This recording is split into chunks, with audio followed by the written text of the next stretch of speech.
Pastor தெரியாத்தனமா விழுந்துட்டேன் pastor, தெரியாத்தனமா போயிட்டேன் பாஸ்டர், தெரியாத்தனமா சிக்கிட்டேன் பாஸ்டர். யாரோ சொன்னாங்க, அப்ப அது என்னுடைய காதுல கேட்கவே இல்லை, காதுல ஏறவே இல்லை. ஆனா இப்போ அந்த காரியத்துல விழுந்து சிக்கி நான் தவிச்சிட்டு இருக்கிறேன், நான் படாத பாடுபட்டு இருக்கிறேன். இப்பதான் தெரியுது அது தப்பு.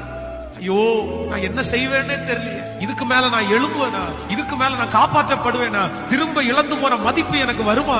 நான் தெரியாம இப்படிப்பட்ட ஒரு காரியத்துல சிக்கிட்டேன், ஆண்டவர் எனக்கு ஹெல்ப் பண்ணுவாரா? இப்பொழுது அது ஒரு பாம்பை போல எனக்கு முன்னாடி வந்து நிக்குது, எனக்கு விரோதமா அது வந்து நிக்குது, நான் மீள முடியாத ஒரு சிக்கலுக்குள்ள விழுந்துட்டேன் அப்படின்னு யாரோ ஒருத்தர் இந்த உபவாச ஜெபத்துல அழுது கொண்டே இருக்கலாம். ஆனால் உங்களை பார்த்துதான் ஆண்டவர் இன்றைக்கு வாக்கு கொடுக்கிறார், நீ அறியாத செய்த காலம் தானே, நீ தெரியாம விழுந்துட்ட. சரி, யாரோ ஒருத்தர் சொன்னதுக்கு அப்புறம் கூட உன் புத்திக்கு அது எட்டல.